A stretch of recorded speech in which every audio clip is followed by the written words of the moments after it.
Welcome to the Hidden Potential Podcast. I'm your host, Omar Hargrove. And today we're going to be talking about the fluid nature of compatibility within relationships. In this episode, you've probably heard the phrase, we just aren't compatible anymore. And maybe you've even thought it yourself during a rough patch. But what if I were to tell you that compatibility isn't something that you either have or don't have? It's actually something that just simply evolves and changes over time. And it's something that we're able to grow together with. You know, if you were to, depending on how long you've been together, you might recognize that the person you're with today isn't the person that you necessarily married a long time ago, years ago. For me, I'm definitely a completely different person than I was 12 years ago when I married my wife, Lauren. And so as we go into this, we're going to learn how why compatibility isn't static and how we should embrace its evolution. So let's start off by talking about how compatibility is this ongoing journey. A lot of us think of it as like this magical connection that either exists or doesn't. It's like this, this idea of this chemistry, or maybe we define it as being in love. But in reality, compatibility is more like this garden. It requires planting, it requires watering, weeding, nurturing. And just like a garden, it changes with the seasons, so does our relationships. And think back to the beginning of your relationship and what brought you and your partner together. Maybe it was shared interests, similar values, or even, that just indescribable spark between y'all. But life happens and people change. Circumstances shift. Our lifestyles effectively change, and what once felt effortless might now require a little bit more intention. Maybe when you first got together, you both loved like those spontaneous weekend trips, but now with kids, with jobs and other commitments, those trips they just don't happen anymore. They feel like this distant memory. Does that mean that you're just no longer compatible? You guys are just no longer spontaneous? Of course not. It just means that your definition of fun might not be the same. It might need a little update.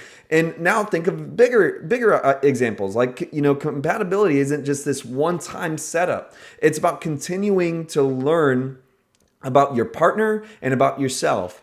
And you should consider, what are the areas where you naturally aligned, and where do you have to put in a little extra effort? It's not a bad thing to need to put in work. It's what strengthens that bond over time. Imagine compatibility more like a dance where sometimes one of you leads, sometimes the other. But the key is staying in step together.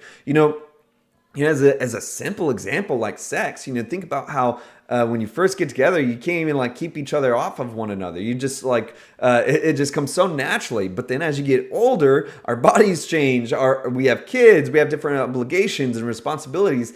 And at the end of the day, you're just sometimes freaking exhausted. And the idea of like, okay, and now let's get hot and bothered with one another. It's sometimes like, I'm tired. And that's a reasonable thing to consider. It's not that you guys aren't attracted to one another anymore, but your lives are just simply different now. They change. And learning how to adjust to that fluid nature of compatibility is just part of growing up. It's the same goes for like, if you look at what you could eat as a kid, as a teenager, compared to what you can eat now. I literally always think of that Adam Sandler movie, Big Daddy, to where he talks about how he used to be able to eat whatever he wanted, and now when he drinks a milkshake, his butt jiggles for a week. It's like, does that mean that we're no longer compatible with our bodies? No, it just means things change, and we can no longer just simply do the things that were so easy for us to do. We have to adjust. I feel like our relationships are a lot like that. So now, understanding number 2, life's changes shape compatibility.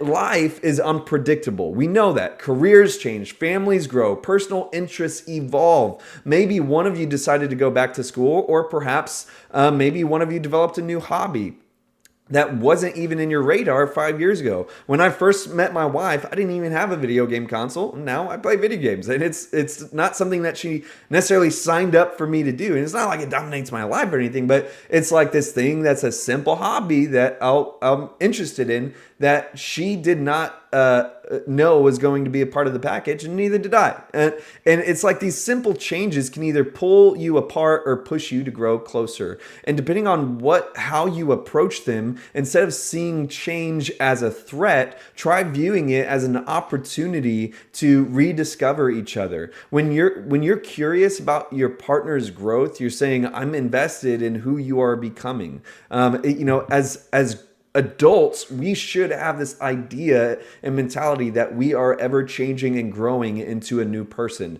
And if you're not, if you're really the same exact person to a T to the person that you were 10 years ago, then maybe you should be looking at how to change. Why are you not changing? Because we should be learning and becoming wiser and growing more mature as adults. And so we need to be honest with ourselves that growth isn't always linear. Sometimes you or your partner might take a step back or go in a direction that feels unfamiliar. This can be unsettling, but it's also a chance to build resilience in your relationship. For instance, maybe one of you decides to take up a new career path that requires more time and effort. Instead of feeling neglected, use this as an opportunity to support each other. Ask yourself, how can I show up for them in this new season? Rather than thinking, I want it like how things used to be. How can you adapt to the change? Change will always happen in some way, shape, or form. How can we adapt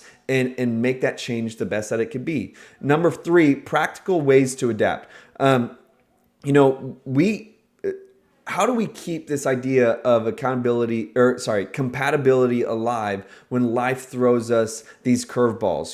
Here's 3 practical tips. Number 1 is stay curious, ask questions. What excites your partner these days? What's been challenging them?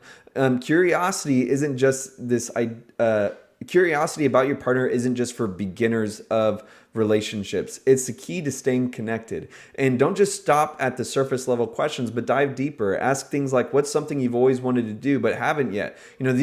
Try to understand these deeper parts of your partner now, as they are even discovering themselves. As they grow and change, they might realize that some of the answers to these questions might even be different than they were 5 or 10 years ago. Number 2, find some new common ground. If your shared interests from the past no longer fit, try creating new ones. Maybe it's a new hobby, a project guys can do together, even just like a weekly ritual, like a coffee date or a walk. And remember that it doesn't have to be complicated. It doesn't have to be this,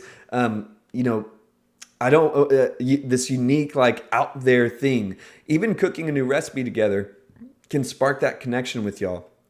The goal is to keep finding new ways to bond over shared experiences, no matter how small. For me and Lauren, we used to both like really enjoy just watching movies together. Like we'd watch movies a lot, and she'd be mildly interested, but it seems like after having kids, she kind of like doesn't like, she'll like movies, but not like before. And so now it's like trying to understand, it's like, okay, well, she's not really into movies like we used to be, and kind of recognizing that and adapting that to where I'm not trying to fixate time together around watching a movie like we might have in the past. We can still do that, but I can recognize that it's a little bit different now. Early on before in our marriage, we never necessarily took walks together, but after having kids, especially like during the pandemic, we would go on multiple walks a day. And it was like this special time that we could spend together to where we're just walking with our kids in the stroller. And it was like this special connection. So again, we adapted as our life changed, rather than saying like, oh, well, we don't do the things we used to do. Well, what can we do now? What can we do now? And number 3, respect individuality. Compatibility doesn't mean doing everything together, but supporting each other's independent passions. Whether it's running, painting, starting a side hustle, playing video games, like I shared earlier, strengthen your relationship through this idea of independence, and you're showing your partner that you value their growth, even when it's separate from yours. When you celebrate their wins, you're also reinforcing your partnership. So now let's talk about one last thing, and that is real life perspective.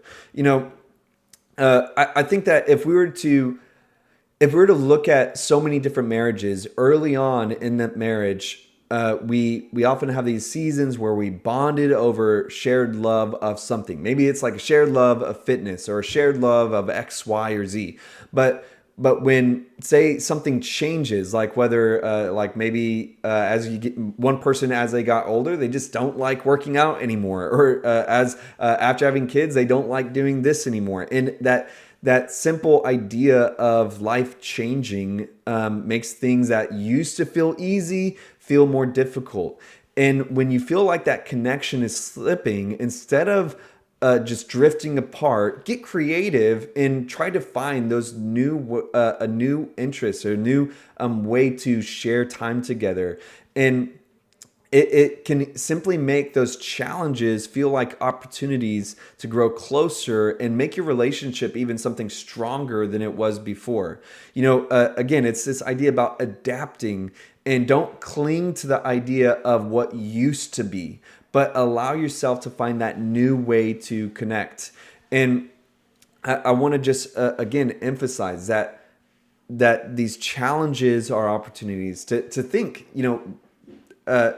how so often the things that we end up feel like are difficult or hard pressed, especially in our relationships, that they really are the opportunities for some of the greatest growth in our life.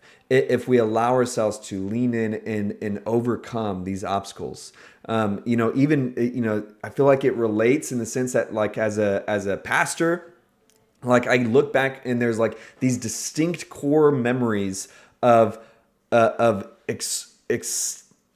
extreme obstacles that I had to overcome, like really intense things that felt like at the time they were going to break me. But once I overcame those obstacles, I look at those moments as the best growth moments of my leadership, of my faith. And it's like I really feel like without these times that in the moment felt horrible, but without being able to overcome it, I wouldn't have been able to experience the growth that I had, to where I would choose the latter instead of the former. And it's the same way with our relationships, that if we allow ourselves to not believe this idea that compatibility is like just this magical, like fairy dust that you either got it or you don't, but look at it as something that was really practical, and that so often the connection we're missing is something that can be fixed simply, maybe not easily, but simply by being a little more practical in how we go about addressing it. So in closing, compatibility isn't about staying the same. It's about growing together, finding new ways to connect, and staying curious about the person your partner is becoming. Remember, you're becoming a new person too each day. Change is inevitable, but with the right mindset, it can strengthen your bond rather than weaken it. The takeaway for today is to ask your partner something new. Maybe what's something that you've been excited about lately, or what's been on your mind. And you might be surprised at what you learn about them.